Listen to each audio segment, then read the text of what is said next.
Hello all, welcome to our channel. இன்றைக்கி வீடியோவில் என்ன பார்க்க போகிறோம் அப்படின்னா, அகலிகையை பற்றி பார்க்க போகிறோம். ஓகேவா? அகலிகையை பற்றி பார்க்குறதுக்கு முன்னாடியே நான் டிஸ்க்ளைமர் கொடுத்துட்றேன். என்னால் எவ்வளோ அக்யூரேட்டாக இந்த வீடியோ கொடுக்க முடியும். ஏன்னா அவ்வளோ தூரம் நான் கன்ஃபியூஸ் ஆகி இருக்கேன் அகலிகை ஸ்டோரியை கேட்டு. எனக்கு அகல்யா அப்படின்ற கேரக்டர் எப்படி தெரியும் அப்படின்னா, இந்த ஒரு படத்தில் சிம்பு நடித்த படத்தில் வந்தா ராஜாவாக தான் வருவேன்னு நினைக்கிறேன். அந்த படத்தில் வந்து அந்த ட்ராமா பண்ணலான்னு சொல்லிட்டு என்ன வந்தாலும் யோகி பாபு தான் அடி நொறுக்கிட்டு இருப்பாங்க. ஸோ அந்த ஸ்டோரி தான் அகலிகை அப்படின்னு சொல்லி எனக்கு தெரியும். ஆஃப்டர் தட் நம்ம வந்து கண்டினியூஸாக எக்ஸ்பெக்டட் ஆர் அன்எக்ஸ்பெக்டடாக வந்து கண்டினியூஸாக ஒரு மித்தாலஜிக்கல் ரிலேட்டடான புக்ஸ் எல்லாம் எடுக்கவும் அதில் நிறைய அகல்யா வராங்க. ஃபார் எக்ஸாம்பிள் சொல்கிறேன், நான் அகல்யா கேரக்டர்ஸ் என்னென்ன புக்கில் வருதுன்னு. மீட்சியில் அகல்யா வராங்க, பெண்ணில் அகல்யா வராங்க. அகல்யாக்குன்னு தனியாக ஒரு புக் இருக்குது, கோரல்தாஸ் எழுதுனது. புதுமை பித்தன் ஒரு அகல்யாவை பற்றி எழுதுகிறாங்க. ஃபியூச்சரிஸ்டிக் அகல்யாவை பற்றியும் புதுமை பித்தன் ஒரு கதை எழுதுகிறாங்க. இது மட்டும் இல்லாமல் எக்கச்சக்க அகல்யாவோட கதைகள் இருக்குது. ஓகே, அந்த எக்கச்சக்க அகல்யாவோட கதைகளை பற்றியும் என்னால் இந்த வீடியோவில் சொல்ல முடியாது. ஏன்னா ஆல்ரெடி நான் படித்த அகல்யாக்கே கன்ஃபியூஸ் ஆகி உக்காண்ட்ருக்கேன். சும்மா இருக்கும்போதே நமக்கு பாரதிதாசனான் தான் இருக்கும். இதில் 4 அகலிகை கதையை படித்தோன்னா எப்படி இருக்கும் அப்படின்னு சொல்லி நீங்களே திங்க் பண்ணிக்கோங்க. ஓகேவா? ஸோ அதனால் I try to give it ரொம்ப வந்து என்னோடய மூளையோடு நான் சண்டை போட்டு எந்தெந்த கேரக்டர்ஸ்ன்னு பிரித்து எடுத்து சொல்ல வேண்டியதாக இருக்கும். நான் உங்களுக்கு ஒவ்வொரு ஸ்டோரி சொல்கிறப்ப உங்களால் அண்டர்ஸ்டாண்ட் பண்ணிக்க முடியும் அப்படின்னு நான் நினைக்கிறேன். Let's get into the video. First of all, Ahalya யார் அப்படின்னா, பிரம்மன் உருவாக்கப்பட்ட ஒரு பெண். எல்லாத்தையுமே பிரம்மன் தான் உருவாக்குறாரு. பட் ஆனால் என்ன சொல்கிறாங்க அப்படின்னு கேட்டால், அங்கே கௌதம மகரிஷின்னு நினைக்கிறேன், அவருக்காகவே ஸ்பெஷலாக உருவாக்கப்பட்ட பெண் அப்படின்ற மாதிரி தான் அந்த ஹிஸ்ட்ரி, அந்த விக்கிபீடியாலலாம் சர்ச் பண்ணி பார்த்தோன்னா இருக்குது. ஓகேவா? ஸோ அந்த அகல்யா வந்து ரொம்ப அழகான பெண் அப்படின்றனால இந்திரன் என்ன பண்ணிடுறான், அகல்யாவை எப்படியாவது நம்ம அடைஞ்சே தீரணும் அப்படின்னு சொல்லிட்டு கௌதம மகரிஷி மாதிரி உருவம் சேஞ்ச் பண்ணிவிட்டு, எப்பயுமே காலையில் கோழி கூற சத்தம் கேட்டோன்னையும் எந்திரிச்சு போகிற கௌதம மகரிஷிக்கு அன்றைக்கி கொஞ்சம் ஏர்லியராகவே கோழி கூவுற மாதிரி, மிட் நைட்லேயே கோழி கூவுற மாதிரி சத்தம் கேட்டதுனால கௌதம மகரிஷி எந்திரிச்சு அவர் வந்து ஆற்றுக்கு குளிக்க போயிடுறாரு. ஸோ அந்த நேரத்தில் இந்திரன் என்ன பண்ணுறாரு அப்படின்னு கேட்டால், கௌதம மகரிஷி மாதிரி வந்து அகல்யாவை அடைஞ்சிடுறாரு.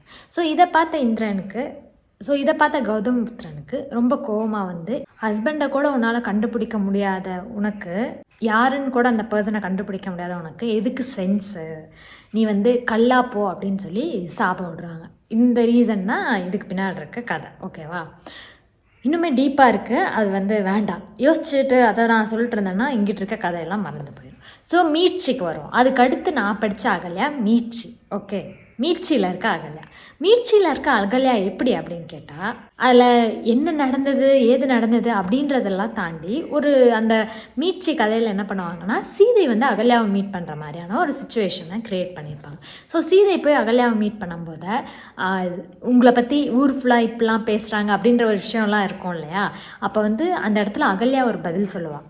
அகல்யா என்ன சொல்லுவாள் அப்படின்னு கேட்டால், இந்த மாதிரி எல்லா ஆண்களை போலவும் இந்திரனுக்கும் என் மேலே வந்து ஆசை இருந்தது. எல்லா ஆண்கள்னால் அந்த பெண்கள்னாலே நமக்கு வேணும்னா நம்ம எடுத்துக்கலாம் அப்படின்னு நினைக்கிற ஆண்கள் மாதிரியே இந்திரனுக்கும் என் மேலே ஆசை இருந்தது.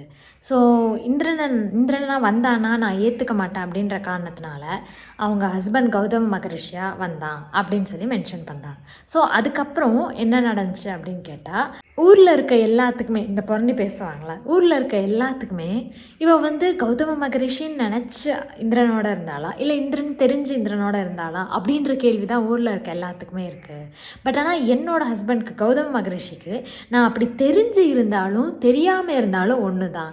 ஏன்னா தன்னோட பொருள் வந்து வேற ஒருத்தர் கைக்கு தற்காலிகமாக போனாலுமே அது போனது தான் அப்படின்ற ஒரு மென்டாலிட்டியில் இருக்கார். கௌதம மகரிஷியோட மென்டாலிட்டி பொறுத்த முடியும், அவர் வந்து என்னோட தீட்டாயிருச்சு, இல்லை இது வந்து பவித்திரம் இல்லாமல் போயிடுச்சு அப்படின்ற நிறைய ஒரு க்ரைட்டீரியாக்குள்ளே அகல்யாவை கொண்டு வந்துட்டார். ஸோ அந்த மாதிரி கௌதம மகரிஷி ஃபீல் பண்ணியிருப்பார் அப்படின்னு சொல்லி மீட்சியில் எழுதின அகல்யாவில் எல்லாமே அவங்க கேரக்டர் நரேட் பண்ணுற மாதிரி இருக்கும். எப்படி என்ன நடந்தது அப்படின்றத தாண்டி அது எவ்வளோ தூரம் சைக்காலஜிக்கலாக எல்லாத்தையும் அஃபெக்ட் பண்ணுது அப்படின்ற விஷயத்த ஃபோக்கஸ் பண்ணி எழுதியிருப்பாங்க. ஸோ இதுதான் மீட்சியில் வர அகல்யாவை பற்றி நரேட் பண்ணுற விஷயம். இது சின்னதாக நான் சொல்கிறேன், ஓகேவா? நம்ம இன்னும் 2-3 அகல்யா பார்க்கறனால டக்குன்னு சொல்லிடலாம். ஸோ மீட்சி படித்த இம்பேக்டில் நான் என்ன பண்ணேன் அப்படின்னு கேட்டால், அடுத்து நம்ம கோரல்தாஸ் குப்தாவோட அகல்யா எடுத்தோம். ஸோ இந்த அகல்யாக்குள்ளே என்ன கேரக்டர், என்ன கதை இருக்குது அப்படின்னு கேட்டால், அகல்யா நைட்டு நேரம் குளிக்கிறதுக்காக ஆத்தங்கரைக்கு போகிறோம். அந்த நேரத்தில் கௌதம மகரிஷி சரி நீ போயிட்டு வா அப்படின்னு சொல்லி அமுச்சு விடுறாரு. அப்போ பின்னாடியே இந்திரன் என்ன பண்ணுறான் அப்படின்னு கேட்டால், கௌதம மகரிஷி மாதிரி வேடம் போட்டுட்டு வந்துடுறான். ஸோ கௌதம மகரிஷி மாதிரியே வேடம் போட்டு வந்த இந்திரன் அகல்யாவை அடைஞ்சிட்றான். அதுக்கப்புறம் காலையில் எந்திரிச்சு பார்க்கும்போது பார்த்தா அகல்யா ஆத்தங்கரையில் தனியாக இருக்க அகல்யாவுக்கு எங்கே போனார் இந்திரன், ஓகே காலையில் எந்திரிச்சோடனே செய்கிற ரிச்சுவலுக்காக போயிருப்பாரா இருக்கும் அப்படின்னு சொல்லிட்டு இவ எந்திரிச்சு ரொம்ப அந்த நாளை பற்றி ரொம்ப யோசிச்சுட்டு போய் பார்க்குறப்ப அங்கே பார்த்தா இந்திரனை பார்த்த உடனே அவளுக்கு செம்ம ஷாக் ஆயிரும். அப்போ தான் தெரியும் இப்போ வந்து நேற்று நைட்டு நம்ம கூட இருந்தது கௌதம மகரிஷி கிடையாது இந்திரன் அப்படின்னு சொல்லுவாங்க. இது வந்து என்ன அகல்யா அப்படின்னு கேட்டால் கோரல்தாஸ் குப்தாவோட அகல்யா. ஸோ அதுக்கப்புறம் உண்மை தெரிஞ்ச கௌதம மகரிஷி என்ன பண்ணுறாரு அப்படின்றது தனி கதையாக போயிட்டுருக்கு, ஓகேவா? அதுக்கப்புறமும் மறுபடியும் நீ கல்லா போ அப்படின்னு சொல்லி சாபம் தந்துடுறாங்க. அதுக்கடுத்து அகல்யா வந்து பெண்ணில் வர அகல்யாவில் என்ன சொல்ல வராங்க அப்படின்னு கேட்டால், இது இன்னும் வித்தியாசமான ஒரு கதையாக இருக்கும். என்னென்னா இந்த மாதிரி அகல்யா வந்து என்ன சொல்லிடுவா அப்படின்னு கேட்டால், ஆமாம் இந்திரனை எனக்கு சின்ன வயசுலேருந்தே பிடிக்கும், நாங்கள் 2 பேரும் தான் கல்யாணம் பண்ணிக்க வேண்டியது, தேவையே இல்லாமல் கௌதம மகரிஷிக்கு என்னை வந்து ஒரு அது ஏதோ ஒரு இதில் உலகத்தை சுற்றி யார் ஃபஸ்ட்டு உலகத்தை சுற்றி வராங்களோ அவங்களுக்கு தான் வந்து அகல்யா அப்படின்னு சொல்லி அகல்யாவோட அப்பா சொல்லிடுவார். ஸோ அந்த இடத்துல என்ன பண்ணுவாங்க அப்படின்னா, இந்திரனுக்கு இந்த பொண்ணு கிடைக்கக்கூடாது, அது மட்டும்தான் டார்கெட்டாக வச்சு மித்த முனிவர்கள்லாம் சேர்ந்து இல்லை மித்த ராஜாக்கள்லாம் சேர்ந்து என்ன பண்ணுவாங்க அப்படின்னு கேட்டால், ஏதோ ஒரு வேலை பார்த்துவிட்டு இந்த கௌதம மகரிஷியை ஃபஸ்ட்டு முடித்து கொண்டு வந்துடுவாருங்க, அந்த உலகத்தை சுற்றி கொண்டு வந்துடுவாங்க. அப்போ என்ன ஆயிரும் அப்படின்னு கேட்டால், எல்லாத்துக்குமே தெரியும் கௌதம மகரிஷி டிசர்வ் கிடையாது அந்த ஒரு அகல்யாவுக்கு. பட் இருந்தாலும் இந்திரனுக்கு போகக்கூடாது, அதனால் வந்து கௌதம மகரிஷிக்கு அகல்யா போயிட்டோம் அப்படின்னோடனே அகல்யாவும் அங்கே கல்யாணம் பண்ணிட்டு கூப்பிட்டு போயிடறாங்க. அவளுக்கு மனசே இல்லை. ஸோ இந்திரனும் அகல்யாவும் லவ் பண்ணிகிட்டு இருந்த காரணத்தினால அகல்யா என்ன சொல்லுவா அப்படின்னு கேட்டால், இந்த மாதிரி ஃபைண்ட் அவுட் பண்ணிடுறாங்க, ஓகே நீ தப்பு பண்ணிட்ட, நீ வந்து ஹஸ்பண்டுக்கு உண்மையாக இல்லை அப்படின்றப்ப அகல்யா அந்த இடத்துல என்ன கொஷின் கேட்பான்னா, நீ வந்து எதுக்கு வந்து எனக்கு கணவராக இருக்க, நீ அதுக்கான எந்த ஒரு குவாலிட்டிஸுமே உனக்கு இல்லை, அப்படி இருக்கும்போது சின்ன வயசுலேருந்து எனக்கு பிடிச்ச ஒருத்தரை விட்டுட்டு உனக்கு கல்யாணம் பண்ணி வச்சுட்டாங்க, கௌதம மகரிஷியை கல்யாணம் பண்ணிட்டு வந்துடுறான், ஓகேவா? அப்போ இந்த மாதிரி ஒரு ப்ராப்ளம் நடக்கும்போது கௌதம மகரிஷி பார்த்து நீ என்ன இப்படி ஒரு ஆளாக இருக்க, நீ இப்படி அப்படின்னு சொல்லி பேசும்போது அகல்யா என்ன கேட்குறா அப்படின்னா, நீ எனக்கு ஒரு நாளுமே நீ எனக்கு ஹஸ்பண்டாக நடந்ததில்ல, உனக்கு எதுக்கு ஒய்ஃபு, உனக்கு எதுக்கு ஃபேமிலி, நீ ஒரு நாளுமே எனக்கு ஹஸ்பண்டாக இருந்ததில்ல, அதுக்கான குவாலிட்டிஸ் எதுவுமே உன்கிட்ட இல்லை, அப்படி இருக்கும்போது உன்னால் எப்படி என்ன குறை சொல்ல முடியும் அப்படின்னு சொல்லி கேட்பான். எப்படின்னா இந்த கேரக்டரில் அகல்யாவும் இந்திரனும் லவ்வர்ஸ், ஓகேவா? இதில் என்னென்னா இந்த கௌதம மகரிஷி ஆற்றுக்கு போகிறதுக்கு பதிலாக அகல்யாவே ஆற்றுக்கு போயிடுறான், அந்த மாதிரியான கதை. ஸோ இது வந்து 3 அகல்யா. 4வது அகல்யா புதுமை பித்தனோட அகல்யா, ஓகேவா? புதுமை பித்தனோட அகல்யா இப்போ எனக்கு மறந்து போச்சு இதெல்லாம் சொல்லிட்டு. சரி, ஓகே. புதுமை பித்தன் அகல்யா வந்து சாப விமோச்சனம் அப்படின்னு சொல்லிட்டு ஒரு கதை இருக்குது, ஷார்ட் ஸ்டோரி தான், நீங்கள் அதை வேணால் படித்து பாருங்கள். அந்த கதையில் கன்ஃபியூசிங்காக இருக்குது. சரி, ஓகே, அந்த கதையை நீங்களே போய் படிச்சுக்கோங்க, ஓகேவா? நான் ஃபஸ்ட்டு இது எதுக்காக கம்பேரிட்டிவ் வீடியோ போட வந்தேன்ற கன்க்ளூஷனுக்கு நம்ம வந்துடலாம். டோட்டலாக இந்த 4 அகல்யா தான் நான் படித்த அகல்யா. படித்து முடித்ததுக்கப்புறம் என்னால் வந்து எனக்கு ரொம்ப ஃப்ரஸ்ட்ரேட்டிங்காக இருந்தது அப்படின்னு சொல்லலாம். எதனாலனா எந்த அகல்யா கன்ஃபியூஸ் ஆகிடுச்சு, மொத்தத்தில் என்ன உண்மையாக நடந்ததுன்றது தெரில. இதெல்லாம் புக்கில் படித்தது, ஒரு ஃபிக்ஷன் புக்கில் படித்தது அப்படின்னாலுமே எனக்கு ரொம்ப எப்படின்னா எதை நம்புறது எதை நம்பக்கூடாது, எதுக்கு மாற்றி எழுதியிருக்காங்க அப்படின்னு நிறைய கொஷின்ஸ் வந்து வர ஸ்டார்ட் ஆகிடுச்சு.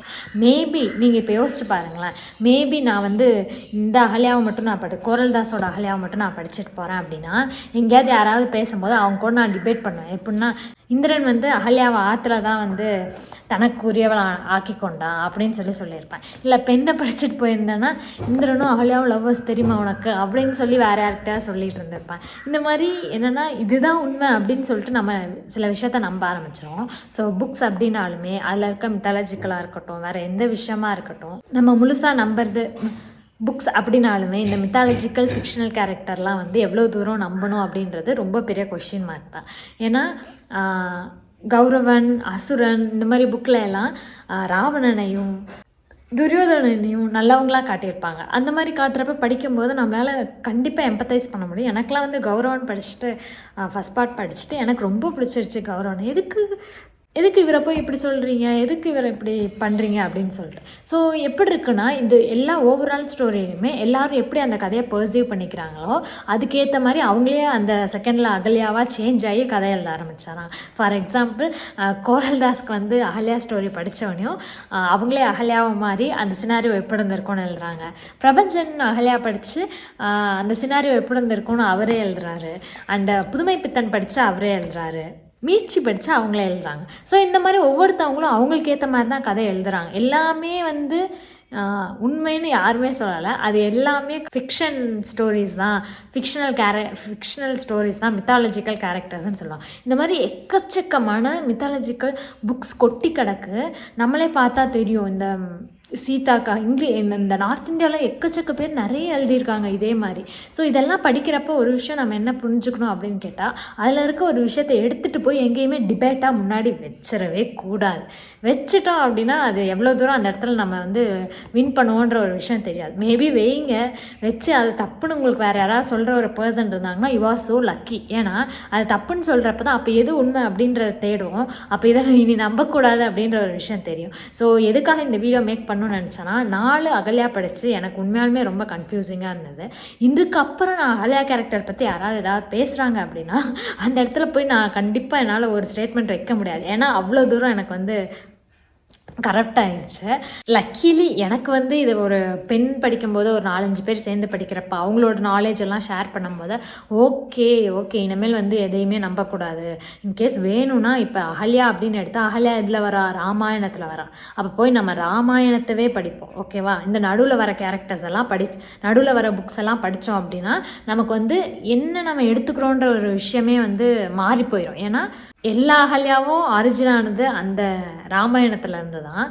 ஸோ ராமாயணத்தவே படிச்சுட்டு போயிடலாம் அதுக்கு இவ்வளோ கேரக்டர்ஸ் படிக்கிறதுக்கு. அது திரிஞ்சு போயிடுது. இப்போ ஃபார் எக்ஸாம்பிள் வந்து மாப்பிள்ளை வடிவேல் ஒரு காமெடியில் சொல்லுவாங்களே, குடிக்க தண்ணி கொண்டு வா அப்படின்னோடனையும் மாப்பிள்ளை சொம்பு இருந்தால் தான் கல்யாணம் பண்ணுவாராம் அப்படின்ற மாதிரி அந்த மருவி அது அவங்கவுங்களுக்கு ஏற்ற மாதிரி மாறி வரப்போ நம்ம தான் எது உண்மை எது பொய் அப்படின்னு சொல்லி ஃபைண்ட் அவுட் பண்ணி எடுத்துக்க வேண்டிய இடத்துல இருக்கமோ தவிர எக்கச்சக்க ஆப்ஷன்ஸ் இருக்குது. பட் ஆனால் நம்ம தான் சூஸ் பண்ணணும். அதில் வயசாக சூஸ் பண்ணோன்னா கொஞ்சம் நமக்கு வேறு ஏதாவது ஒரு பர்சன் நம்மக்கிட்ட பேசுகிறாங்க அப்படின்னா ஒரு கன்ஸ்ட்ரக்டிவான ஒரு கிரிட்டிசிசமே எடுத்து வைக்கிறதுக்கு ஹெல்ப்ஃபுல்லாக இருக்கும்.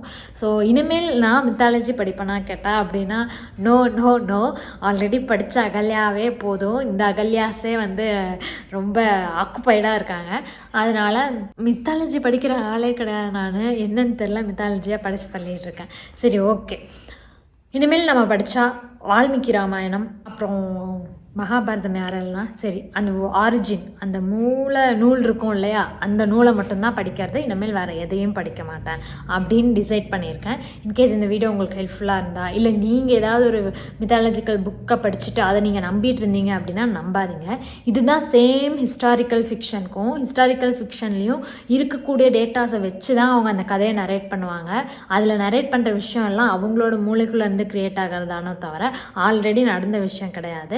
அதை வச்சுட்டு ராஜராஜ சோழன் எப்படி இருக்கார் தெரியுமா, இந்த புக்கில் எப்படி சொல்லியிருந்தாங்க தெரியுமா அப்படின்னு சொல்லியிருந்தா, இதோ வேல்பாரி படிச்சுட்டு வேல்பாரியில் இந்தந்த மாதிரிலாம் மரம் இருக்குது தெரியுமா, இந்த மாதிரிலாம் மரம் இருந்திருக்கு, மூலிகை இருந்திருக்கு அப்படிலாம் சொன்னோன்னா நம்ம வந்து வேஸ்ட் தான். என்ன கேட்டால் நானே ஃபஸ்ட்டு படிக்கும்போது அப்படி தான் நினச்சேன். அதுக்கப்புறம் கொஞ்சம் கொஞ்சமாக தான் எல்லாமே கற்றுக்க ஆரம்பித்தது.